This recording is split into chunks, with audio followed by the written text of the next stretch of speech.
Good morning. It is 4:57. Sean, snow is heading our way. Yeah, it's not going to be too much snow, but it's going to be a quickly accumulating snow. So while it's not a whole lot, it's coming in a very short time frame later on this afternoon as rain cools to snow. This morning, no problems. We're good out the door, actually. Temperatures are well above freezing. There's not really too much in the way of ice. We're seeing a lot of melting snow right now. I guess if there is any problems, it's going to be in open areas. We are going to start to see some stronger wind gusts here and there. 8 a.m., we're starting to see some raindrops. By around lunchtime, now we're all seeing raindrops. And some of those raindrops are buckets. It's raining pretty good. Could even be very brief. I wouldn't be surprised. Strong, just a brief little strike of lightning or something in the middle of that. That's pretty strong. By around 2 p.m., it's starting to snow along I-35. It's going to be moving in slowly. By around 6 p.m., 5 p.m., 6 p.m., close to Rochester and Charles City with some more heavy snowflakes. Doesn't last that long, maybe 2 hours at the most, and then it's winds into the rest of your St. Patrick's Day. Coming up, I'm still talking about the problems you can expect, but you can expect the afternoon-evening commute to be a little bit dicey.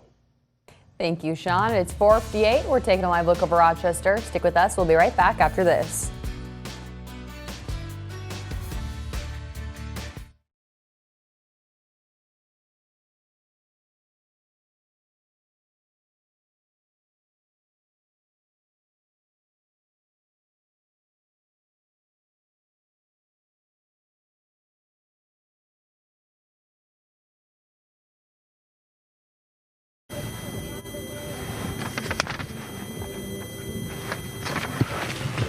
Mic check, 1, 2, 3.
This morning on Daybreak, here's what you need to know. We have an update on the renovations being done to Cascade Lake Park in Rochester.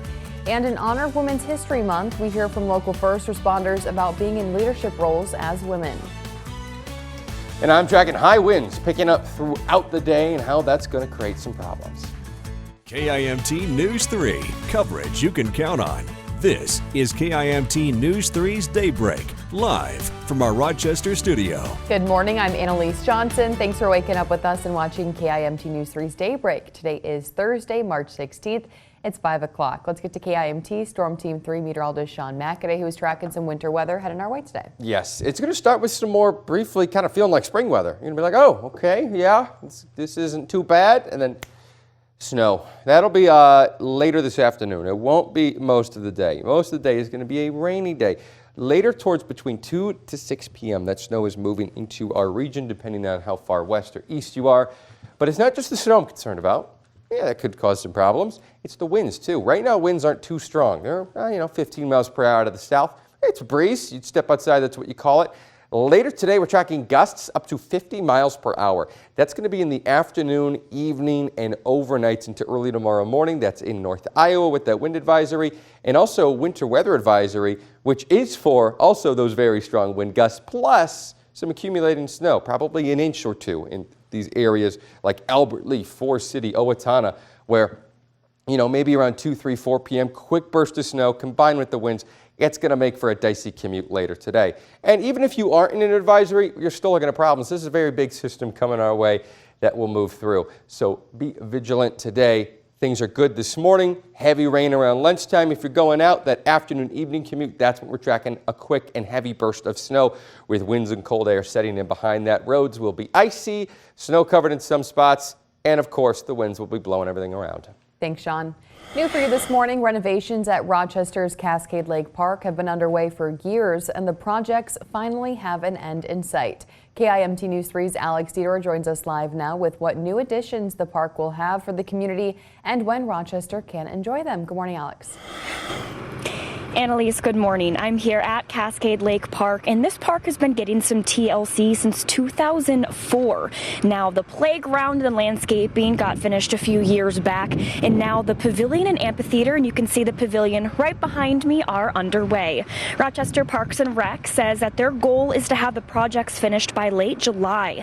Just recently, the interior steel was put up and concrete was being poured. The original price tag for the project here at Cascade Lake Park was around $6 million. Parks and Rec says the project has remained within that budget. Challenges as far as the project goes is that the area used to be a former mining area, so there were pockets of soil found that were not suitable for construction. Crews had to dig up more material to make it a suitable base. The benefits of the new additions can be enjoyed by the whole community. This park pavilion behind me that's on the background for me, that has actually outdoor restroom in it as well. So again, that will help serve the beach area that we've heard some questions about. Where's the restroom facilities for that beach area? That's now being provided as part of this. The indoor space would be a rental facility that could be used by the community for different activities. Obviously, the amphitheater is what that is. It's meant for outdoor music and other occasions such as that.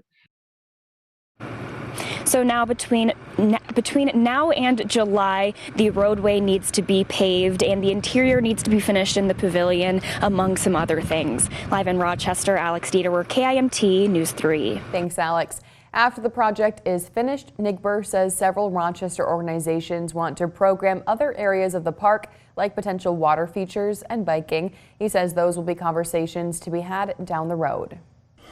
It's Women's History Month, and we spoke with local Rochester first responders about what it means to be women leaders in the area. Almost 25% of all Rochester Police Department employees are women. In the last 2 years, more than half of RPD's new officers were women or people of color. There are 4 women out of the 111 total in the Rochester Police Department. Both Lieutenant Jennifer Hodgman with RPD and Rochester firefighter Mandy Marks did not plan to enter these professions, but say being women in leadership is important for other young women to look up to. I just think any woman that's done this job or any woman that's in a leadership role is someone to look up to, because it takes a lot to stand up and to be that confident person. So we are taking the time to go out to the career fairs. We're taking the time to go to the area colleges. We're bringing female officers, we're bringing male officers, we're bringing just a mix of all the different tools that we use. Both Marks and Lieutenant Hodgman say one of the greatest challenges of being a leader is finding a work-life balance. The We Choose Us group of advocacy organizations are hosting a town hall session this Sunday in Rochester to discuss democratic reform. The goal is to inform the community about key issues being discussed in state government as part of its expanding democracy agenda. Topics will include ways to overcome barriers preventing Minnesotans from participating in the democratic process, including a focus on voting reform. Big piece of that is a bill that I'm carrying, which is Senate File 3. It's a package bill, so it has a number of pieces. There is within it automatic voter registration, pre-registration of 16 and 17-year-olds. It closes some dark money loopholes and gets rid of foreign influence in our elections. The Expanding Democracy Town Hall is happening this Sunday at the Rochester Math and Science Academy from 2 to 3:30 p.m. 2 local foundations are joining forces to provide support for anyone looking to start a new business. The Collider Foundation and the Southern Minnesota Initiative, or SMIF, are working together with local entrepreneurs to help them through the difficult journey of starting a business. To do this, they provide education, coaching, and resources to business owners. According to Kara Sorensen of SMIF, helping small businesses get started benefits both entrepreneurs and the community as a whole. SMIF has to bring entrepreneurship support to the community level so that we can personally engage with members in the community and also support them with additional resources that SMIF has to offer in the process. Collider recently received a grant from Mayo to continue helping local businesses. Still ahead, a new dessert shop is opening in Rochester. We're hearing from the owner. And an Iowa veteran is turning 101 years old tomorrow. We have his secret to living a long life. And here's a live look over Rochester. A quick burst of snow coming our way later today after some intense rain.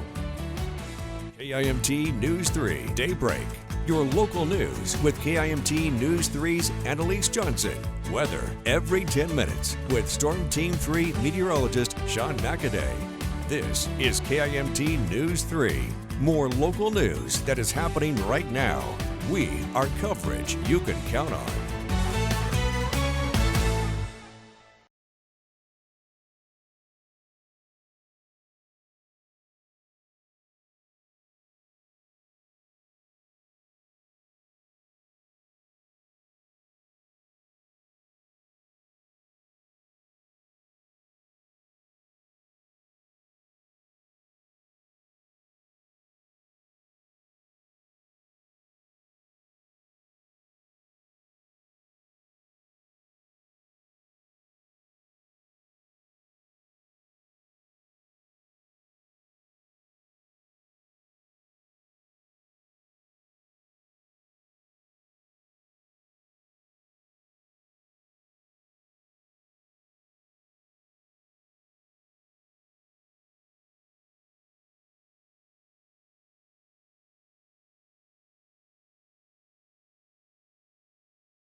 A new Mexican ice cream and dessert shop is now open in Northeast Rochester. Bon offers a variety of traditional Mexican snacks as well as smoothies, milkshakes, and waffle cones. Owner Jennifer Kazapa says it was her passion for making treats that pushed her to start the business. I didn't really look to open one, but like the opportunity came and I was like, why not? It's something that I've always liked to do, like in my spare time, making desserts or stuff like that, so that's why. You can find Bon in Suite 101 at the Century Business Plaza near Century High School. New on Daybreak, a World War II veteran in Iowa is just days away from turning 101. Lowell Dibble will soon turn 101, and he's sharing his secret to living a long and happy life. The Walden Place resident still drives and starts each day with a workout. Every night, he talks to friends using Morse code. He says he joined the military to help the country. After his time in the service, he married his wife, Margaret Veronica. The two had 4 children. He says a positive attitude, his faith, and keeping busy have played a role in his long life. You have to start with genes, I suppose, but then also their attitude towards life, things like that. Always have a positive attitude, have some kind of an activity to get involved in and so forth. Dibble will turn 101 on St. Patrick's Day. Coming up next on Daybreak, we'll tell you how Minnesota prisons are taking safety improvements more seriously. Plus, cleanup on both coasts after severe storms. I'm Jared Hill with the one upside amid all the destruction. And I'm tracking some hazardous weather for us today, too. This morning, it's good. This afternoon, rain turns to quick bursts of snow and winds quickly. This is going to go from, it's just kind of wet outside to, it's not great outside. I'll talk about that coming up.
This morning, California and the Northeast are getting a bit of a break from severe winter weather, but those storms have left an impact. Power outages, mudslides, severe flooding, and all the result of the incredible amounts of rain and snow that have fallen.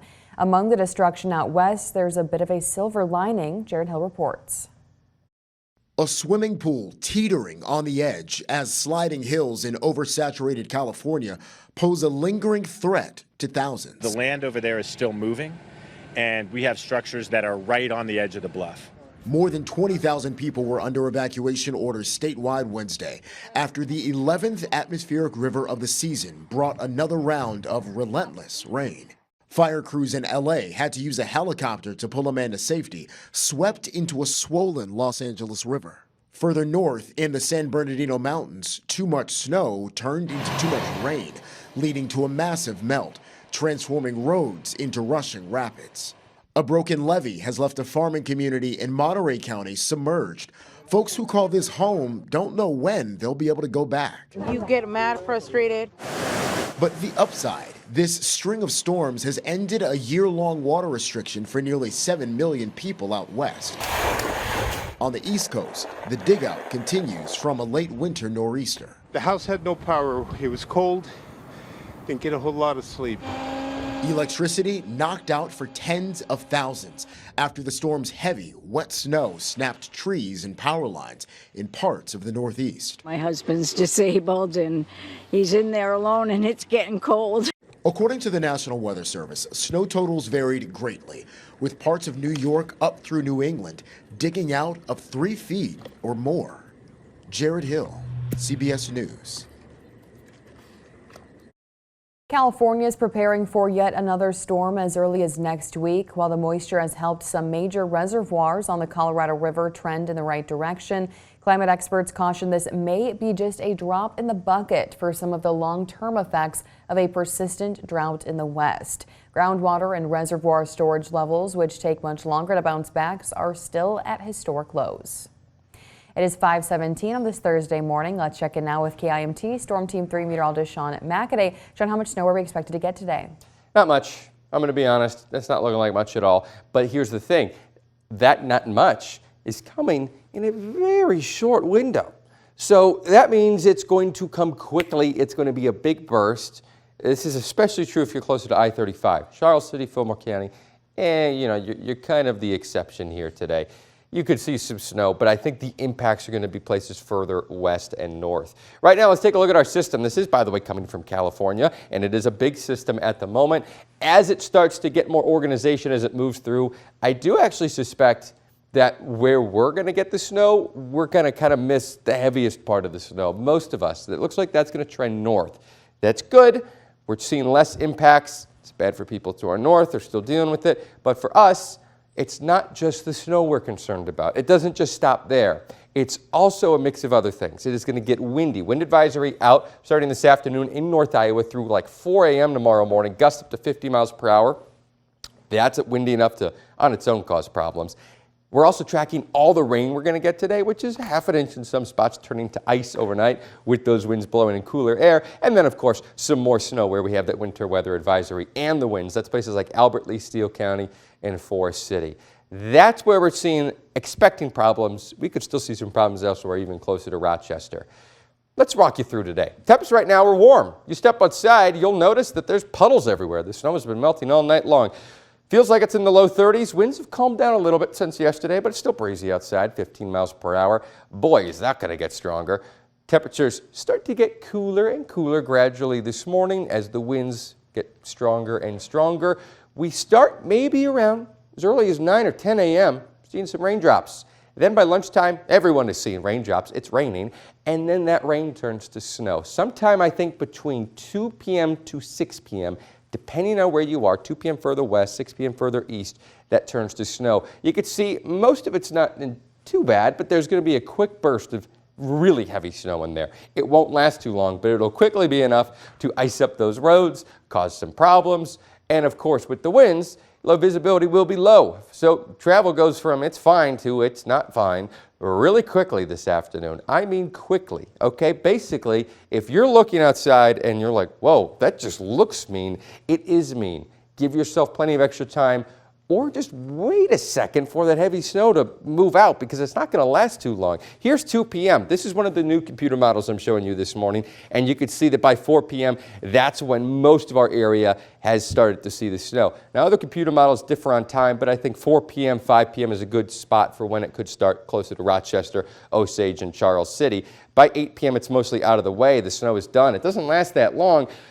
But then the winds come, and it gets cold. Temperatures drop into the teens overnight, and we're talking about all the rain we get today turning to ice. Again, 1 to 2 inches expected, maybe closer like Freeport County, Dodge County, Steele County. Most of us are not looking at much snow at all, though, I'll be honest with you. It doesn't look like it's going to be a whole lot. And then it's just windy into tomorrow. It'll be a cloudy and windy St. Patrick's Day. You could see a couple of flurries here or there, but I'm mostly concerned about the winds. 20 degrees, gusting to 35 miles per hour. We'll feel just about in the single digits or colder than that all day long. So hopefully you have a green parka.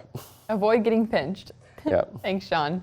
Safety is still a top concern at Minnesota prisons nearly 5 years after the fatal beating of a prison guard. Safety improvements like more staff, expanded security cameras, and funding have all been made in the wake of the death of corrections officer Joe Gom at the hand of an inmate. Despite improvements, 3 separate attacks at Stillwater and Oak Park Heights prisons have sent corrections officers to the hospital, and an incident in January left an officer blind in one eye. Department of Corrections Commissioner Paul Schnell says they will continue to work to keep officers safe. People who do this work should be able to be safe. And we need to make sure we have adequate staff to respond to incidents. And really more importantly, we need to be in a place where we can prevent it. The Department of Corrections is looking to lawmakers for funding to add body cameras system-wide. They think it would make inmates think twice before attacking an officer. Last year, there were 37 assaults on officers resulting in harm. Honda is recalling 500,000 cars because of a potential problem with seatbelts. And Dollar Tree is pulling eggs from its shelves after prices hit a record high.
Wall Street had a mixed closing after stocks for several big banks took losses Wednesday. Chanel Call tells us more in today's CBS Money Watch report.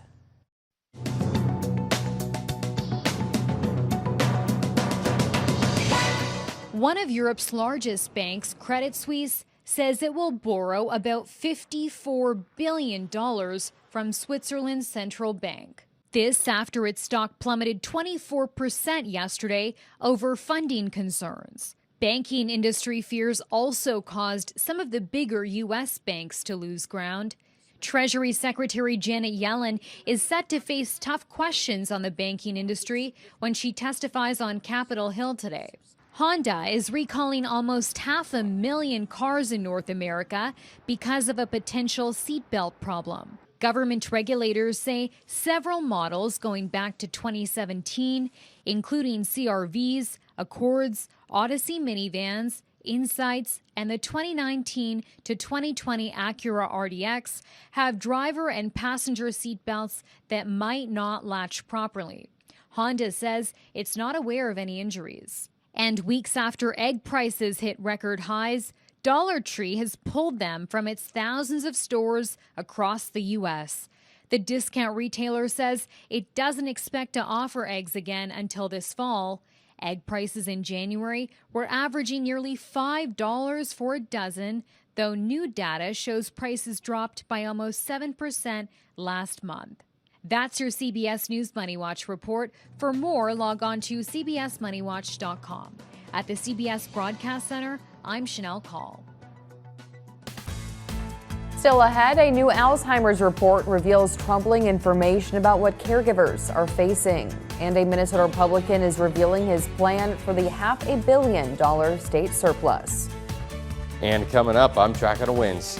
Yeah, boy, is it a lot of them. Holy cow, it's gusting to 50 miles per hour this afternoon and evening especially.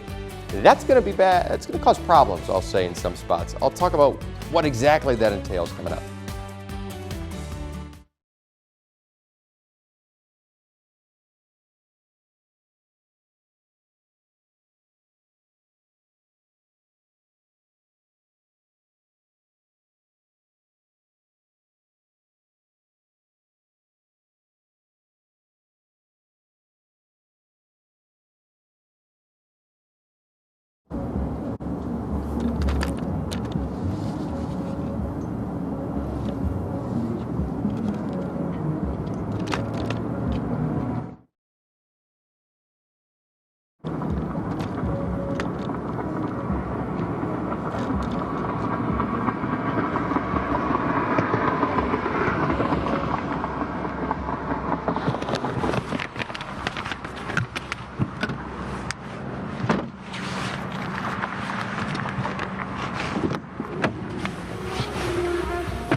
This morning on Daybreak, here's what you need to know.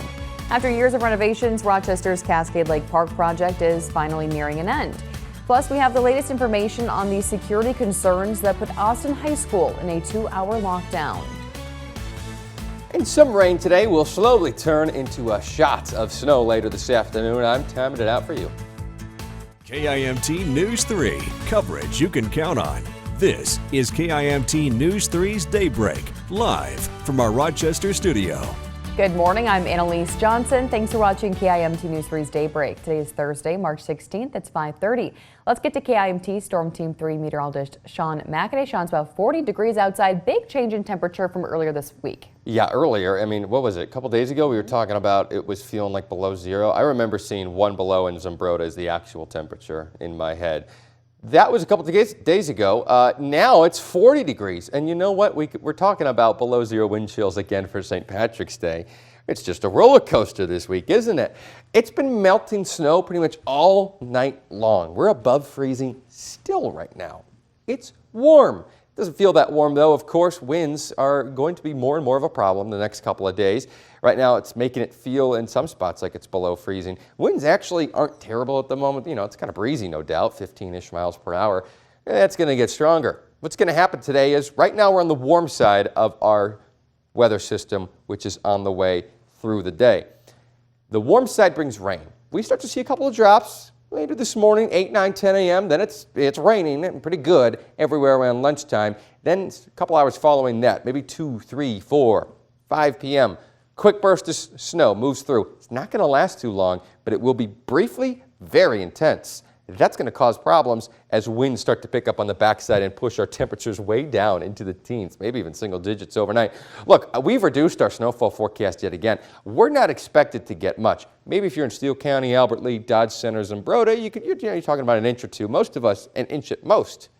Doesn't matter. We're still going to see problems. These winds will be strong enough, and the snow will come with the winds. The roads will turn icy. I'm talking about these exact impacts and timing them out for you on a timeline for you coming up. Stick around.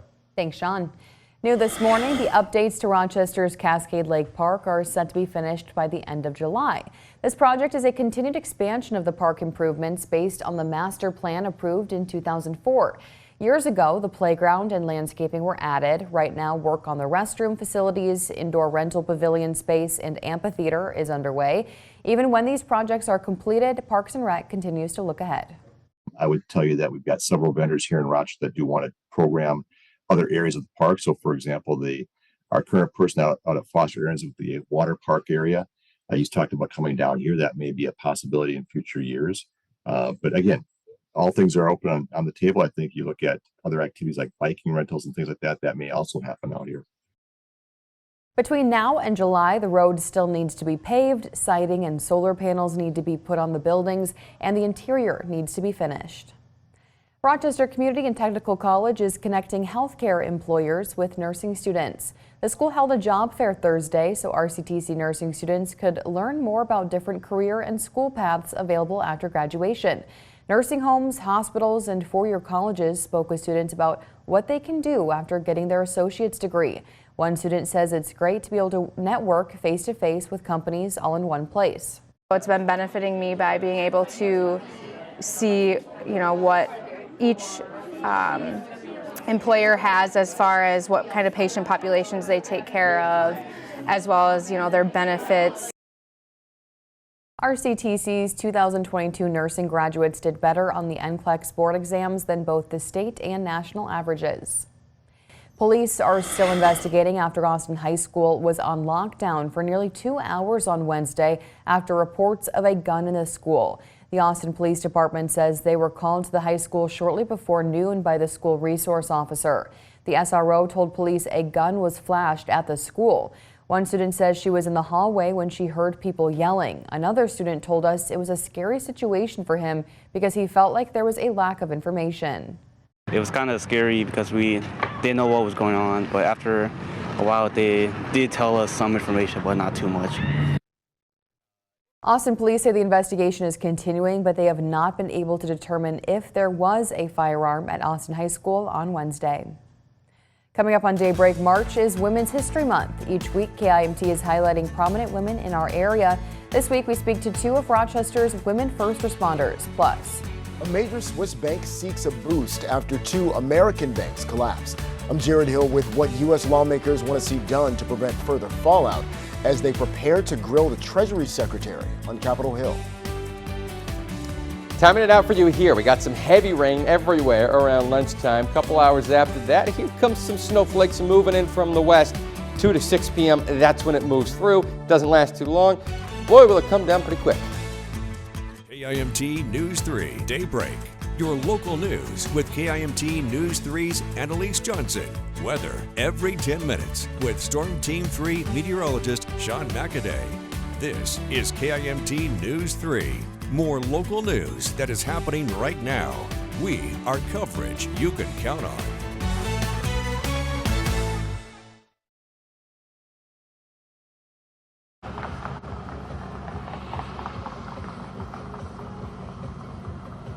Mic check, 1, 2, 3.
March is Women's History Month, and each week KIMT News 3's Alex Dieterer is highlighting prominent women in our area. She joins us live now with how 2 leading Rochester women found themselves in emergency response careers. Good morning, Alex.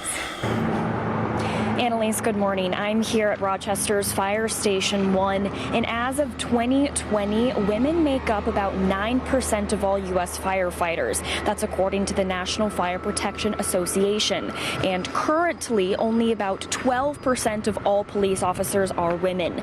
I spoke with 2 of Rochester's emergency responders to see how we can get those numbers even higher. Rochester is beating that national statistic. Nearly 25% of all Rochester Police Department employees are women, and in the last 2 years alone, over half of RPD's new officers were women or people of color. It gives me an opportunity to be a mentor to a lot of the younger females that we've hired, which is it's exciting to see because this can be a very difficult career, and especially for women in terms of work-life balance, right? And so when we're able to show that you can do all these things, you can rise up through the ranks and you can have a successful career, I think is very empowering for the new generation of females coming into this. Lieutenant Hodgman started as an Olmsted County probation officer and has been with the Rochester Police Department for 19 years. She says women police officers focus more on de-escalation versus relying on sheer body strength. Being able to talk to people, and communication is 90% of what we do as police officers is communicate with the public. And so if you can be effective in that capacity, you will do just great being a police officer. Rochester firefighter Mandy Marks agrees, saying there are many different roles in the fire department. So even though I may not be able to lift something heavy, one of my other firefighters or somebody else on my crew will help me, and vice versa. So there's a small spot you have to get into, I'm the small one they send in there. Or if you go to a medical and there's an older woman or there's a young woman or there's even just a woman on the call, they feel more comfortable speaking to a woman. So everybody plays a role. Marks is one of 4 women working at the Rochester Fire Department out of 111. We did everything everybody else had to do to get here. We passed every test. We did everything that was asked of us, jumped through the hoops.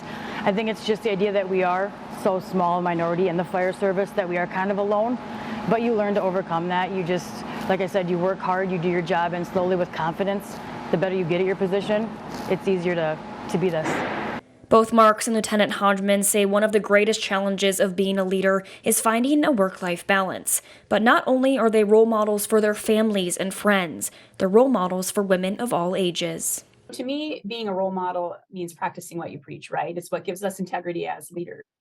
And people around you will do what people see. And so my opinion is that as leaders, we have impact, and we have influence.